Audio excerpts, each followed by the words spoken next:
Hello friends, स्वागत है आपका हमारे YouTube channel study with smartness में। फ्रेंड्स, पॉलिटी में आज हम संविधान का भाग 17 पढ़ेंगे जो कि राजभाषा की बात करता है। इसमें 343 से लेके 351 अनुच्छेद हैं। इससे पहले हमने पिछले वीडियो में संविधान का भाग 16 पढ़ा है।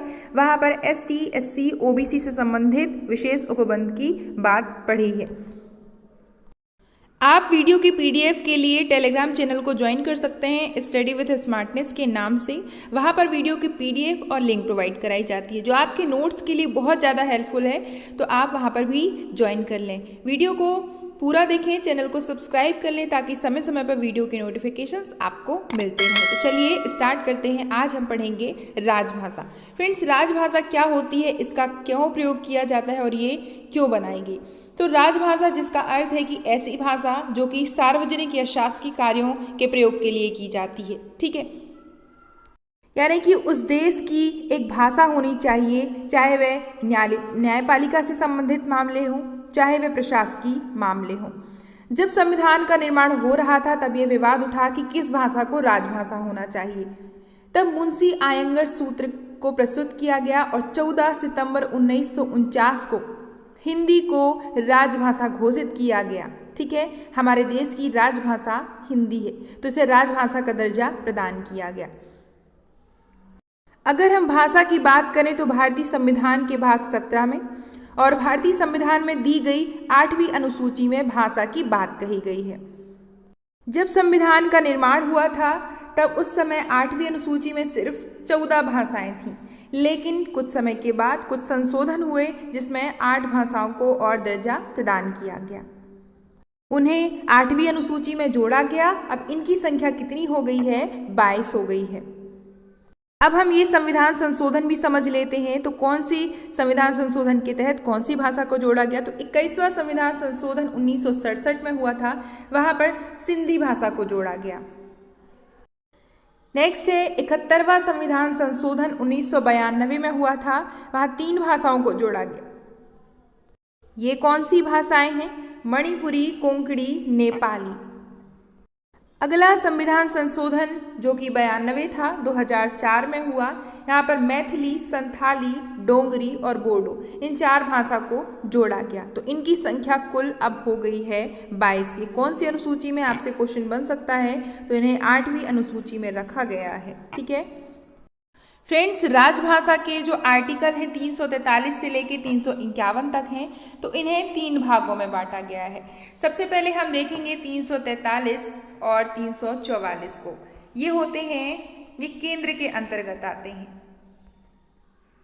यहाँ पर केंद्र के विषय में बात कही गई है, तो पहले हम इन्हें देखते हैं। और इन अनुच्छेदों को 3 अध्याय में बांटा गया है। तो सबसे पहले आता है संघ की भाषा का अध्याय 1। इसमें अनुच्छेद है 343 जो कि संघ की भाषा, राजभाषा की बात करता है।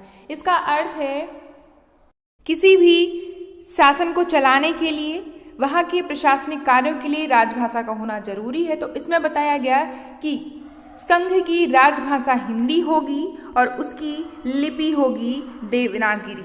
ठीक है फ्रेंड्स, लिपि देवनागरी और राजभाषा हिंदी को कर दिया गया। और इसे कब बनाया गया? तो 14 सितंबर 1949 को इसे लागू कर दिया गया। ठीक है, नेक्स्ट आर्टिकल है 344 जो क्या कहता है? राजभाषा के संबंध में आयोग और संसद की समिति का गठन। ठीक है, अब आयोग के क्या कार्य होते हैं, ये क्यों गठित हुआ, तो ये भी हम जानेंगे। तो फ्रेंड्स, सबसे पहले आयोग का जो गठन हुआ था वो हुआ था BG खेर की अध्यक्षता में 1955 में।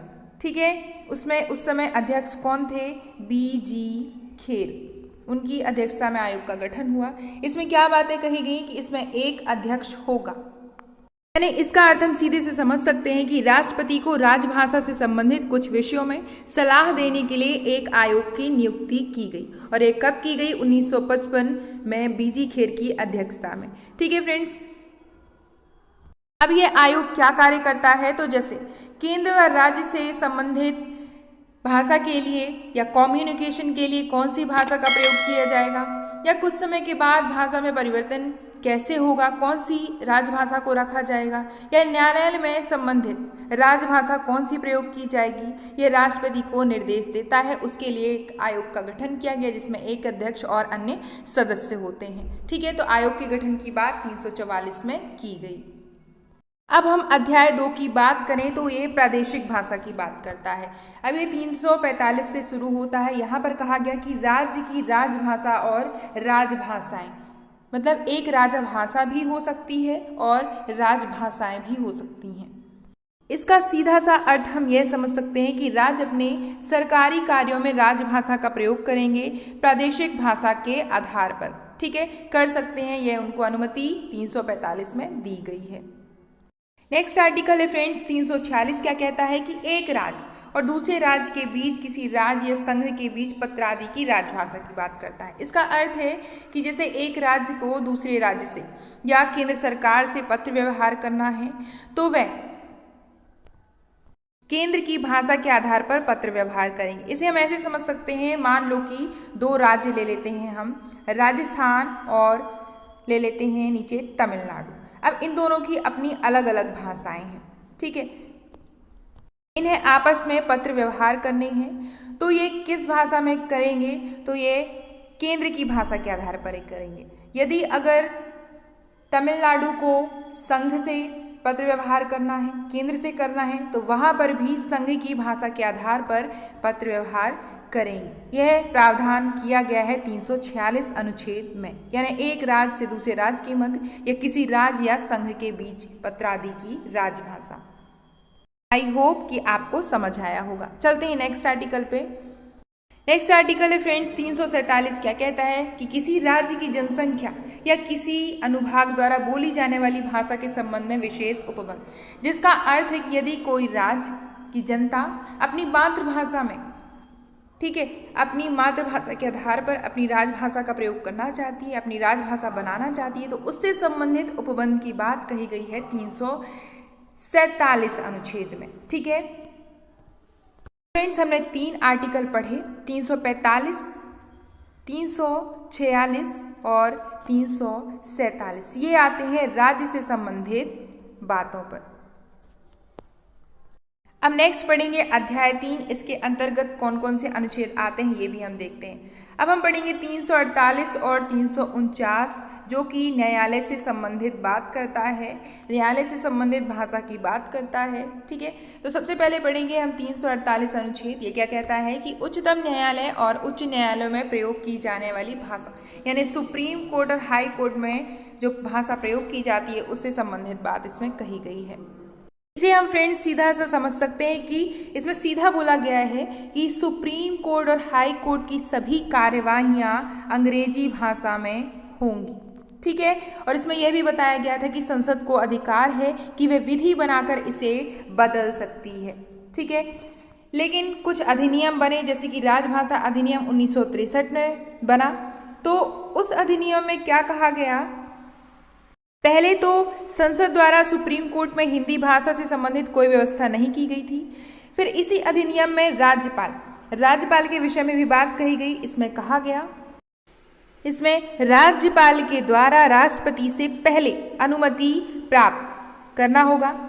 और इसमें यह भी पहले बताया गया कि हाई कोर्ट की कार्यवाही हिंदी भाषा में संचालित हो सकती है, लेकिन जो हाई कोर्ट के निर्णय हैं, आदेश हैं, वो अंग्रेजी में ही संचालित होंगे। तो इस अधिनियम में ये 2 बातें कही गई। आप याद रखें कि सुप्रीम कोर्ट और हाई कोर्ट से संबंधित जो भी है उसके निर्णय अंग्रेजी भाषा में होंगे, लेकिन इसमें कुछ समय बाद हाई कोर्ट में हिंदी भाषा को संचालित करने के लिए अनुमति प्रदान की गई, लेकिन जो निर्णय हैं, आदेश हैं, वो अंग्रेजी भाषा में दिए जाएंगे।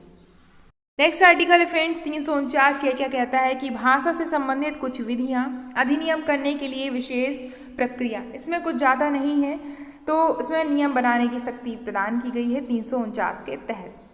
नेक्स्ट आर्टिकल है फ्रेंड्स, बहुत इंपॉर्टेंट आर्टिकल है, नागरिकों के लिए है 350। ये क्या कहता है कि समस्या के निवारण के लिए अभ्यावेदन या आवेदन में प्रयोग की जाने वाली भाषा। ठीक है, इसमें कहा गया कि यदि कोई नागरिक अपना आवेदन देता है, समस्या से संबंधित कोई अभ्यावेदन देता है, तो वह जिस भाषा में उसे देना चाहे वह दे सकता है, चाहे वह उसके क्षेत्र की भाषा हो, मातृभाषा हो या राजभाषा हो। ठीक है, तो इसकी बात कही गई 350 अनुच्छेद में, इसे याद रखें आप, बहुत इंपॉर्टेंट है। 350 का और बाद 2 बार दिए गए। तो इसमें कहा गया कि प्राथमिक स्तर पर मातृभाषा में शिक्षा की सुविधाएं प्रदान की गई। ठीक है, अल्पसंख्यक वर्ग के लिए बात कही गई है। और 350 का बा कहता है कि अल्पसंख्यक वर्ग के लिए एक आयुक्त का होना जरूरी है। ठीक है, भाषाई आधार पर उनके लिए भी उनको अधिकार देना जरूरी है। तो ये कहा गया 350 के बा में। नेक्स्ट आर्टिकल है, अंतिम आर्टिकल है 351, बहुत इंपॉर्टेंट है। ये क्या कहता है कि हिंदी भाषा के विकास के लिए निर्देश, यानी हिंदी भाषा को प्रोत्साहन की बात कही गई है, प्रोत्साहन आगे बढ़ाने की बात कही गई है। ये अपने देश की राजभाषा है। ठीक है, तो ये 351 अनुच्छेद में कही गई है। यानी कि इसमें बताया गया कि संघ का यानी केंद्र का यह कर्तव्य होगा कि वे हिंदी भाषा के विकास के लिए प्रचार प्रसार करे। ठीक है, उसको प्रोत्साहन करने के लिए, विकास के लिए कार्य करे। तो ये 351 में कहा गया। तो फ्रेंड्स, आज हमने भाग 17 राजभाषा से संबंधित अनुच्छेद पढ़े। इसके बारे में जाना कि इसका गठन कैसे हुआ, क्यों किया गया, इसका क्या आवश्यकता पड़ी, तो इसके बारे में हमने अच्छे से जाना। कैसे क्वेश्चंस बन सकते हैं, तो आपसे पूछ सकता है कि कौन से अनुच्छेद में क्या बात कही गई है राजभाषा से संबंधित। सबसे इंपॉर्टेंट आर्टिकल है 351, जो कहता है कि हिंदी भाषा के विकास के लिए प्रोत्साहन की बात किस में कही गई है, तो 351 में। ऐसे क्वेश्चंस बन सकते हैं। किसकी अध्यक्षता में इस आयोग का गठन किया गया, राजभाषा आयोग का, तो बीजी खेर की अध्यक्षता में। कब किया गया, तो 1955 में किया गया। इस तरीके से कुछ क्वेश्चंस आपको बन सकते हैं। पत्रादि की भाषा के लिए क्या कहा गया, नागरिकों की भाषा के लिए क्या कहा गया, उनके अभ्येदन के लिए क्या कहा गया, तो ऐसे कुछ क्वेश्चंस आपको बन सकते हैं। ठीक है, तो ये वीडियो आपको कैसा लगा आप हमें बता सकते हैं। चैनल से जुड़े रहें, चैनल को सब्सक्राइब कर लें ताकि समय समय पर वीडियो के नोटिफिकेशंस आपको मिलते रहें। Thanks for watching. जय हिंद।